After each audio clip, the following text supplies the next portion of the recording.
Thank you for joining Cancer Support Community Atlanta for this program. Please visit our website, cscatlanta.org, for a complete list of live and recorded events. We invite you to sign up for our newsletter to stay connected to all future programs.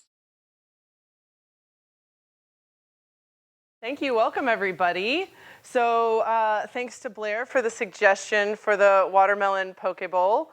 Watermelon is such an awesome hydrating fruit to have in the summer months. And so actually recently I had a friend who told me that he finds drinking water boring.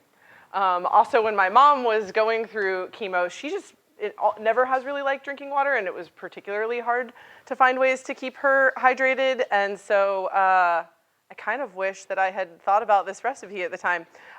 Anyway, it's a fun way to there's lots of different produce in the summertime that is, of course, chock full of hydration, and so you're definitely getting hydration from other sources as well.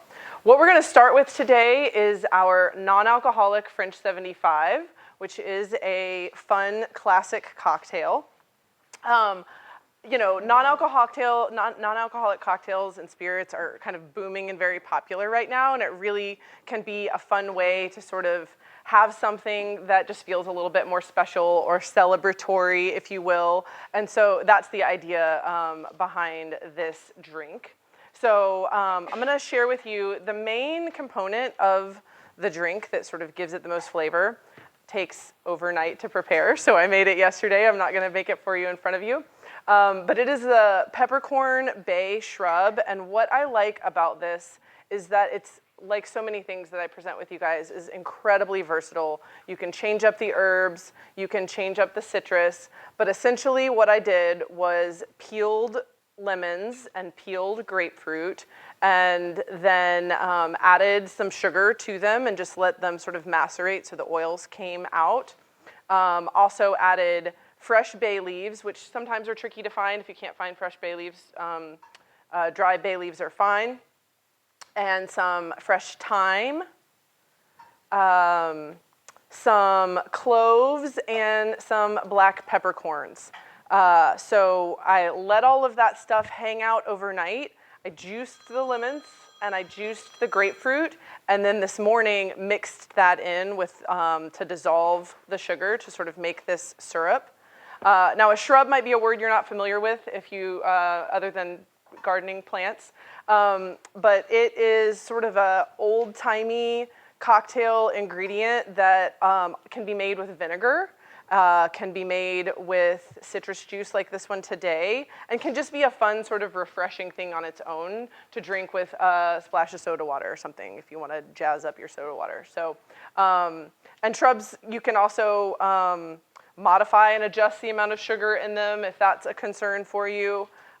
For sure. You could also even go with just the natural sugars that are in lemons and grapefruits, and it'll definitely be more tart if that's the direction you want to go. So how we make this cocktail, I'm going to just make it for you today. The other thing is you don't necessarily have to have, cocktail and bar equipment around. We're using a mason jar as our cocktail shaker today. We're using just measuring spoons and cups. You don't need a jigger or anything fancy. And then, of course, you can also sort of adjust the ratios of this to what you like and to the size of cup that you have. So how we're going to start is we're going to add ice to our shaker. And then we're going to add 1 ounce of sweet bay peppercorn. And again, even just how much I'm eyeballing this is a 1/4 a cup measuring cup. That's 2 ounces. We're going to fill it about halfway up and call it good. And this is enough for 1 cocktail, by the way. And then we're going to do 1/2 ounce of lemon juice. I squeezed this. I was on a real squeeze and jag last night. And then we're going to add bitters. It says orange bitters. I didn't have orange bitters. I happen to have these cardamom bitters.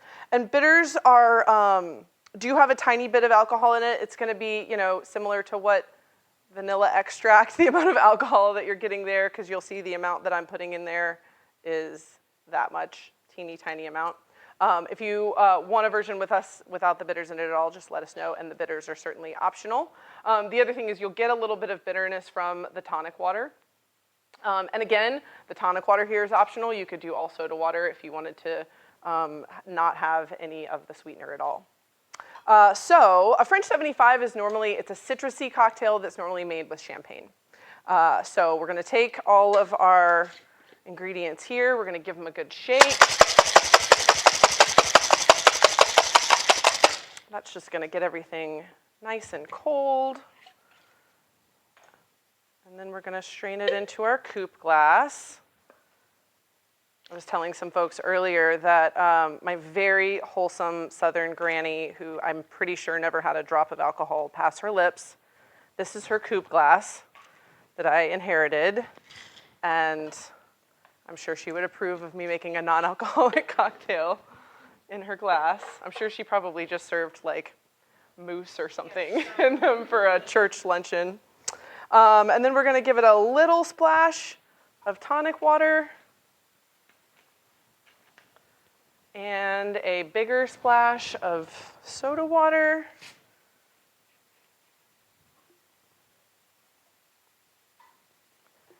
And then garnish with, what you could garnish with a citrus peel. I had some leftover thyme, so I thought we would just, I'm gonna give it a little mush with my fingers just to get those aromatic oils going, and there we go. There is our very cute and fancy French 75.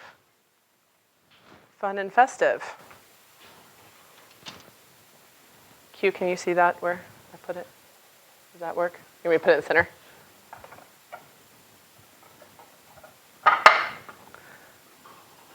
All right, so Lauren right now is preparing those for all of you so that you guys can be sipping while we continue the rest of the demo.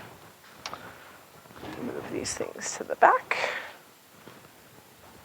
While you're getting set up and preparing to prepare the next food item, I was going to share that typically alcohol and processed meats are the only food or beverage items that have been shown to potentially cancer causing. So I love it. If it made us this mocktail, that's going to really help us in preventing recurrence of cancer or just preventing cancer in general. Yeah, I just really have been excited with how much the non-alcoholic cocktail culture is booming, because it is nice to drink something that's just a little bit more complex, has a little bit more going on besides just a soda or seltzer water. Just feels a little bit more celebratory or festive or fancy. I mean, sometimes, honestly, I pour my Spindrift in a wine glass and it just feels fancier already.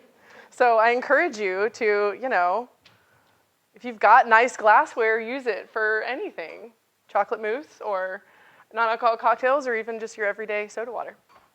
Okay, the next thing we're gonna make is a quick cucumber salad, which is a great standalone recipe if you just want, and super fast, if you are just wanting to enjoy cucumbers and enjoy the hydration of cucumbers. It is a smashed cucumber salad, and the reason I'm smashing the cucumber is because it really sort of causes the cucumber to be a sponge and just really soak up all of the vinegar and the flavors and the garlic and the oil that we're putting on there. And then, so like I said, this could be a standalone recipe, or we're gonna serve it in the poke bowls. You could, in a poke bowl, and we'll talk a little bit more about poke in a little bit, you could just add cucumber if you wanted as an ingredient, but this was just a fun variable flavor. So, for this recipe, I really like this English-style cucumber, and I just think that it's tasty, works really well, tends not to be very bitter, give you as much of the sort of sometimes cucumber can give you a little bit of you can taste it for a long time if you have any reflux. Okay, so whole English cucumber. You can peel it a little bit if it seems to have any thick spots. The ones I bought yesterday seem to be fine. And then I'm gonna cut it in half just to make it a little bit more manageable for smashing. You don't have to use a whole lot of effort to smash. It's gonna succumb pretty quickly, but the best thing I found to use is the back of a pan. So we're literally just gonna give it a whack until it's sort of like that. It doesn't need to be like completely annihilated. There we go. And that's it. And then from there, we'll cut off this chunk. We're just gonna give it a nice, I'm gonna cut it crossways just so that it's, the pieces are a little bit more uniform with the other ingredients that we have prepped for our poke bowl. This is not absolutely required, but if you have a little bit of extra time, I will sometimes salt the cucumber and let it drain over a bowl, not for long, maybe 10 minutes or so. And that just sort of concentrates gets a little bit of the cucumber liquid out, and then sort of, again, we're looking for a kind of sponge action here. So then it's gonna soak up the vinegar and garlic and toasted sesame oil.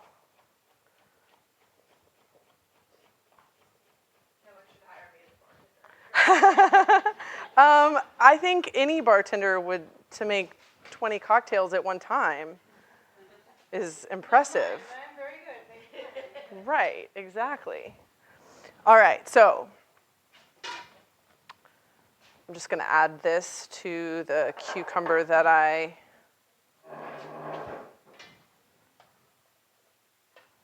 drained this earlier. But if you're going to drain your cucumber, you can, or salt your cucumber and strain it, you can discard that little bit of liquid. Again, it's not a whole lot necessarily. And then the recipe doesn't say this, but I had the white parts of scallions that I was cutting up for something else earlier, so we're gonna throw them in there because we're gonna add vinegar to this, and if you've got raw onions and you add vinegar to it and let it hang out for a little while, it really mellows out the sharp sulfury flavors of the onions, and you get the nice onion flavor without the intensity of it. All right, so we're gonna toss that for a second, set it aside, and then talk a little bit about our garlic. So many of you who have been here with me before have seen how I tend to prepare garlic for raw situations. So if you take your garlic clove, I cut off that little tough root end, and then I'm gonna give it a smash with the side of my knife. That's gonna make it much easier to peel. Or if you have a 6-year-old that likes to help in the kitchen, it's a great task for them. And then I'm gonna give them I have 4 garlic cloves here because I had 2 full cucumbers. I give them a rough chop, and then I'm gonna give it just a little sprinkle of salt. You could absolutely, if you have a garlic press, use a garlic press for this. My personal opinion and I have a garlic press that I tend not to use very much, I tend to find that the time you save by pressing with a garlic press, you lose when you have to clean the garlic press later. So this tool right here that you also have works just fine. If you're a garlic press lover, no judgment, keep pressing your garlic, that's not a problem. So I'm gonna mince it up a little bit more by adding that salt. Again, we're using osmosis, using our science, our kitchen science here to get that garlic to give off some of its liquid. And then we're gonna take the side of the knife and give it a press, because our goal here is that nobody should get a big old hunk of raw garlic in their mouth, because that's overwhelming and often unpleasant. All right, so once you've got it to sort of a paste, then you can use it in your vinaigrette, you can use it in your salad, you can use it in whatever your raw application is. I'm gonna just take my hands and give this a bit of a toss. Get everything incorporated. And then, it doesn't take a lot. This recipe for 1 English cucumber is just a teaspoon of black vinegar. Again, or it says black vinegar. It can be any kind of rice vinegar, brown rice vinegar, white rice vinegar. This is just a plain rice vinegar. So we're going to give it a couple little splashes. Pretty good? Yeah? Look at that. And then also a little drizzle of toasted sesame oil, just to give it a little bit more complexity. We'll toss that together, and that is it. This cucumber salad, I will say in general, hi Jennifer, hope you're watching. This one's for you. This salad is gonna get a little mushy over time, so I definitely, this is sort of a make it and eat it sooner than later. The texture is just gonna evolve over time for sure. And be a little less crisp and crunchy because you have added salt to it and the cucumber is just gonna succumb over time. But we're gonna add this to our poke bowl in just a little while. I could put a little in a bowl. I'm gonna put a little in a bowl just to show it off next to our cocktail. And then I will send it over here. All right. We're moving and shaking so fast today.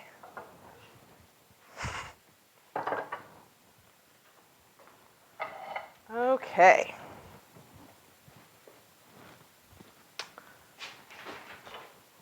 Now I'm in my other kitchen. All right, so a little bit about poke. It is a Hawaiian dish that, poke means cut in Hawaiian, and it originally was what fishermen would do to the scrap pieces of fish. They would just chop them up into little cubes and season them and eat them raw.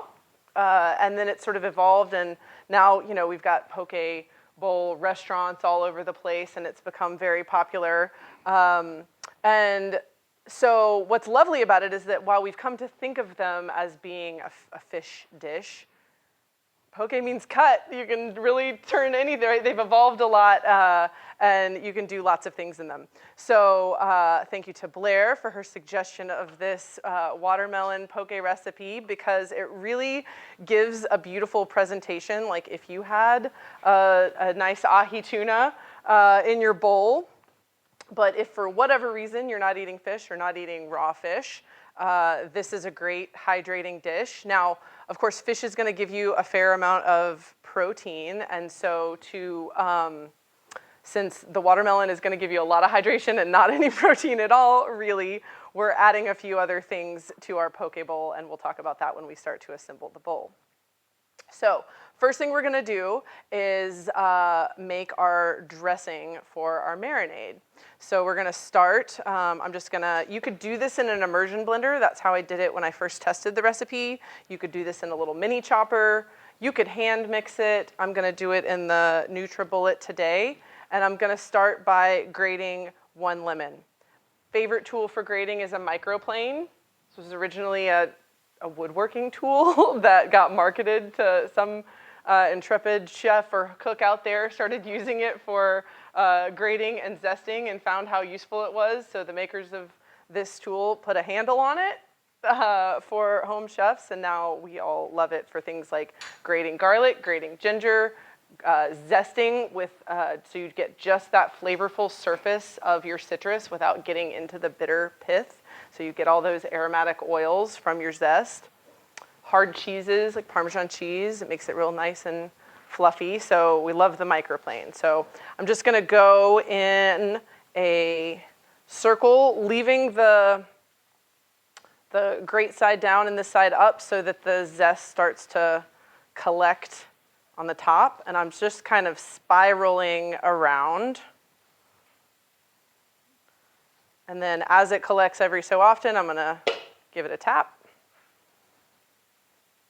And that just ensures that, going in a spiral here, that you kind of get as much as you can in a consistent way. You don't go back over get too much of the white pith.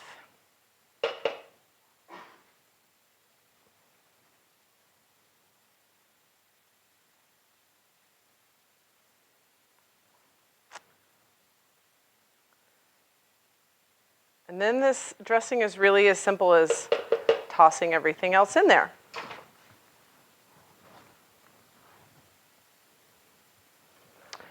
So we've got, for about 3 pounds of watermelon, today I'm making this recipe true to what you see in front of you, because I've got some more that I prepped up last night. About a 1-inch cube of fresh ginger. I have peeled and grated ginger, and I'll tell you, my opinions about peeling ginger have evolved over time. I am a person in general who, if I don't have to peel something, I'm not gonna peel something. I'm just gonna roll with it. And for a long time, I didn't peel my ginger, and it's one of those things that, to me personally, I think that you can really taste the difference with the bitterness of that. I just think you get a fresh, brighter ginger flavor if you do peel your ginger. So I peel it with just a vegetable peeler and then grate it with the microplane. So that was about a 1-inch hunk of ginger. And then the recipe says honey, agave nectar is absolutely great as well. You could even go maple syrup if you wanted to.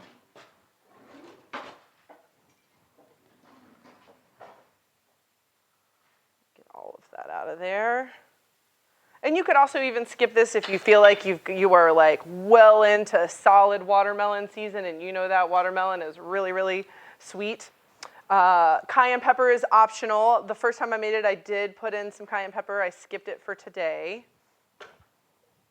And then we are going to add our lemon juice. I'm gonna not measure it exactly, but we're gonna go with about half of this is generally about a tablespoon of lemon juice.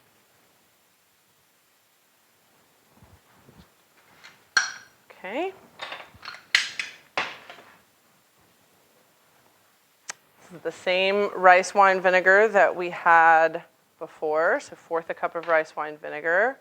1/3 a cup of soy sauce. This is low sodium tamari. If you are sensitive to gluten, then know that soy sauce does have gluten in it, but tamari is a variety of soy sauce that does not contain gluten.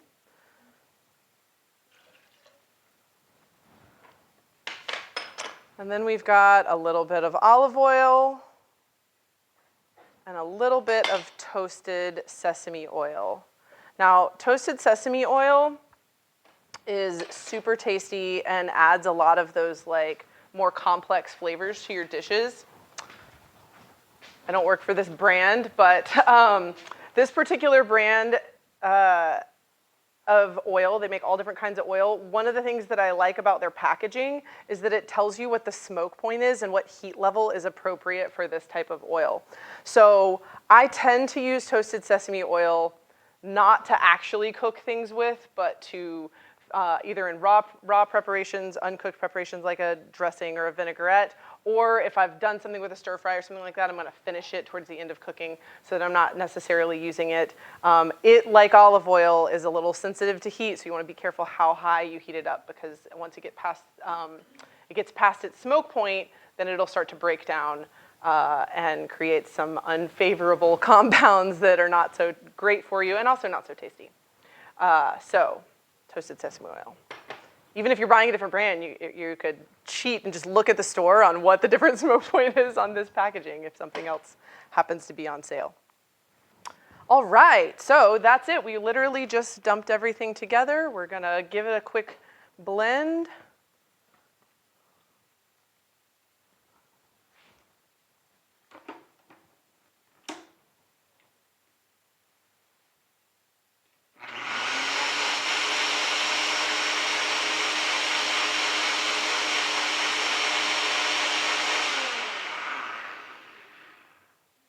Easy peasy. If I was making this in a bowl with the sort of whisked method of making a vinaigrette, I would add everything except for my oils, get them nice and mixed up, and then slowly drizzle in the oil so that everything stays emulsified. This is not, this doesn't have any mustard in it or any emulsifier, so it will start to separate kind of fast, but I find that if you're doing it with some technological help, it does a really good job of mixing it quite well, and there's no reason to hold back. So then we are going to just pour it all over our watermelon. Give it a toss. And this is the type of thing you could eat it sooner than later, but it's definitely tastier if it has a few hours to really sit and hang out and soak up all of those good flavors, which is why I made some for you last night. I have a question. Yeah. So I get the vantage point of seeing the one Kip already made, and this one's super juicy back here. Is that just because the watermelon's released? Yeah, for sure. Yeah, even the amount of time that this watermelon that I cut up, actually cut this watermelon last night, but I think when I put it in this bowl, I had drained it, and it still already had, probably a fourth a cup of, yeah, so that one's juicier. That wasn't like a lot of sauce. It wasn't a lot, but yeah, it's got sodium in it, and it's gonna start to cause that watermelon to release. But what's nice is that whatever you've got left over, you can use again in another poke bowl. You can use it again to season something else. This dressing is delicious. I mean, you don't want your poke bowl necessarily to be super, you don't want it to be soup. So you're gonna drain out the solid parts when you assemble the bowl, which we'll start to do right now. So I'm gonna put this one to the side to let it hang out a little bit longer. And let me pull together all of the ingredients for our bowl.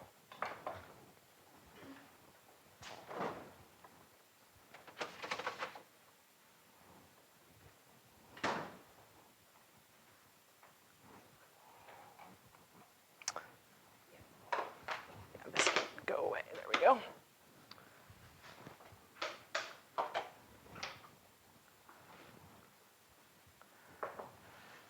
All right, so for a poke bowl, because you've got all of these really nice fresh ingredients, and it's something I think about eating in a sort of fresh, summery context, I don't want my rice to be piping hot. It can be more room temperature, or it could even be chilled leftover rice. It's just sort of a personal preference there.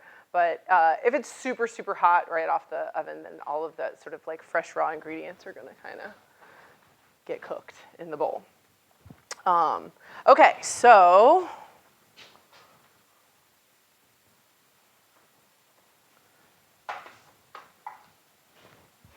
thank you. Gonna use spoons for some stuff. There we go. All right, so we have our cucumber salad from earlier. And again, I've got some suggestions on there for other things that you can add to a poke bowl. But really, this is one of my favorite ways to clean out the fridge with leftover stuff and odds and ends. And you could even reverse the ratios. So because I first tested this 2 nights ago, and the first night we had a bowl very similar to this, and then last night I had some kale, and we sort of reverse engineered it so it was more like a kale salad with a little bit of rice, like more salad, less grain bowl. So you can sort of go in a lot of different directions. All right, so what I've chosen for us today is I've blanched some asparagus, any sort of crunchy vegetables, broccoli, sugar snap peas, carrots, bok choy, and you can blanch it or have it raw, whatever you prefer. We're supplementing our protein today with some tofu and some steamed edamame, so soybeans. I've got some scallions because that just really pairs nicely. And then some black sesame seeds or other toasted sesame seeds would be great too. The black sesame seeds just add a nice contrast and make a really pretty bowl. Let's see, other things you could do. Shaved radishes, cabbage, spinach or arugula. Toasted peanuts, I think, would be really tasty and would be a nice complement. have some really good fats with our watermelon. Shredded carrots absolutely could be one of your raw, crunchy vegetable choices, or you could blanch them if you wanted. If you want things kind of spicy, all sorts of directions you could go. Crush up wasabi peas. My son loves to eat wasabi peas. Or chili peppers, or you could include the cayenne pepper. I think a scallion is always just a beautiful and really tasty addition here. There was a recipe I made, I can't remember how many, it was sometime back in the fall, where I marinated red onion in lime juice, and you guys gave me a lot of really positive feedback about that, so that would be another great idea for something here. Or any kind of pickles, so the pickled red onions, pickled ginger, and we've got sort of very lightly, almost pickle-ish cucumbers right here. So really, what we're gonna do is give ourselves a little scoop of rice.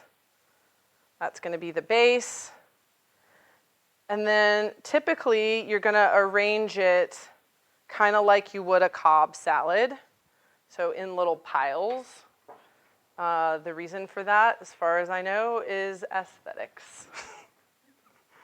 You can do whatever you want. Once you give me that bowl, I'm gonna mix it all up because I'm a food mixer.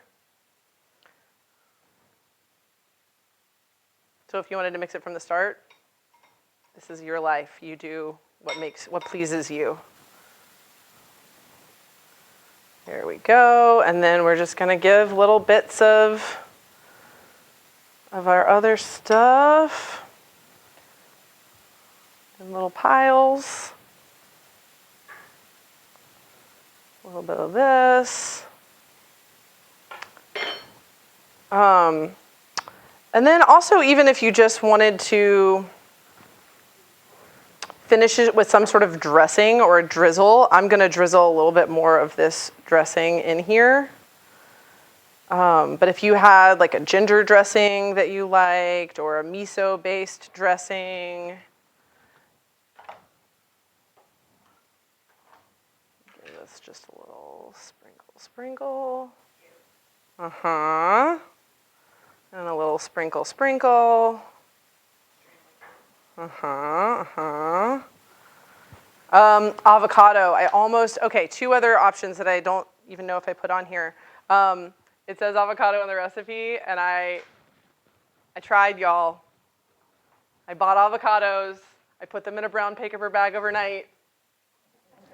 But the avocados were not on my side. Those are just not servable. I was like, if I slice them really thin, maybe those are not servable. I just heard it thunk too. You did. It's like a softball right now. It's really not. It's not going to be great. All right. So if you are, maybe not liking tofu as much, the other night I also made a little thin egg omelet and sort of rolled it up and sliced it and put that in my poke bowl. You could do a little shredded chicken. You got a little leftover rotisserie chicken. There's an option. Shrimp. There's an option. The sky is the limit, is what I'm telling you. You've got odds and ends of this, that, or the other. Feel free to clean out your fridge, your freezer, whatever. For the tofu today, I did give it a little splash ahead of time of soy sauce and rice wine vinegar. All right, but there we go. That looks like a really tasty summer lunch. I'm very committed, you guys, to not having you turn on the oven as it gets hotter. It hasn't gotten super hot yet, but we're almost there to the point that we can't do it. We cannot do it. Okay, fair. Anyone have any questions? Online folks, any questions in the chat? Thank you for joining Cancer Support Community Atlanta for this program. If you're interested in other live or recorded programs, please visit the online program tab of our website, cscatlanta.org, or follow us on Facebook. We'll be sharing additional information on upcoming programs.